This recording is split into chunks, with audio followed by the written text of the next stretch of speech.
In tonight's Sharpey's Workshop news, Paul tries to erect an adjustable chair.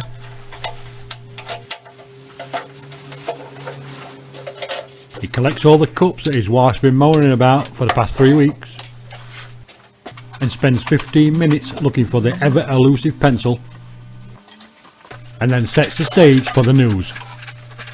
So go ahead and smash that subscribe button and hit that like button. This program is brought to you by Micronut, the nut that makes you search harder and smarter. hi all. So welcome to the first Sharpey's Workshop vlog. I think it's a vlog. Could call it a workshop update, I suppose. YouTube's changed the rules on the goalposts, etc., on what you've got to do, blah de blah de blah.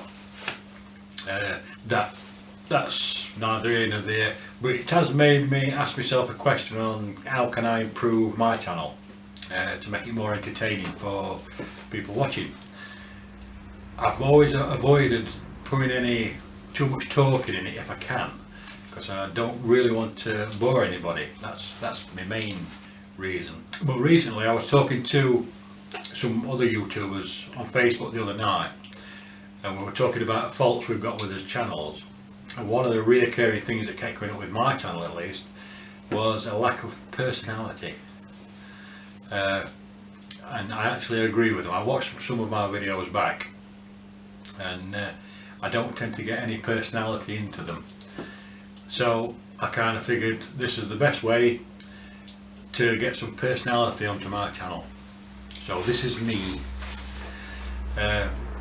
Another idea with these vlogs or workshop updates, whatever you want to call them,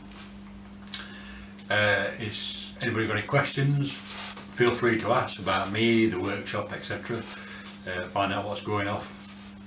Feel free to fire away. I love reading the comments, I love going through them all. It's what makes YouTube, for me anyway, because I'm only recently just discovering just how big the community is. I started YouTube with the daft idea that there wasn't that many people about doing this sort of thing. How wrong I was with that one. But there's some amazing people out there.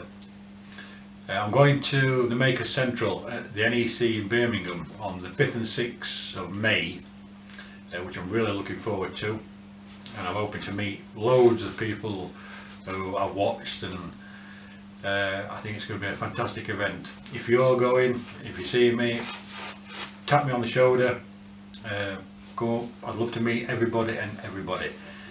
I'm really getting stuck into this community, which is a bit daunting at times, I find anyway. So basically that's it for this vlog. There's much I've got to put forward. There is my other channel, Sharpey's Garage, if you're interested in cars, car repairs, etc., that type of thing. There's only a couple of videos on there at the minute. I haven't had time, and the weather's not been right, because obviously all my car repairs are done outside. I don't have anywhere. The garage that I did have is now the workshop, and I couldn't get anything through the doors anyway, because that's storage space. So that's why it's only got the 2 videos on. My next video on this channel, Sharpey's Workshop, will be, if I can get it finished in time, it's a lamp made out of a lawnmower engine, which I've enjoyed doing. I'm sort of halfway through that. I've also yesterday bought a vanity unit, which I've got to convert it. So I may mind what I'm going to do with that yet. It's not all mine, it's partly belongs to a friend of mine. We bought it between us as a sort of joint project, so we'll see what we can make of that. But top and bottom on it is, I'm hoping to improve my content. If anybody's got any ideas on how I can do that, how I can improve, how can I make the videos more entertaining, any advice or ideas would be greatly appreciated. And if anybody wants to message me, they can message me through Facebook. I don't tend to bother too much with Twitter, but I have started doing Instagram, which I'm really enjoying. Some amazing pictures on there, so I'll put links in the usual places for all that. So don't forget to subscribe and hit that like button, and I'll see you next time. Bye for now.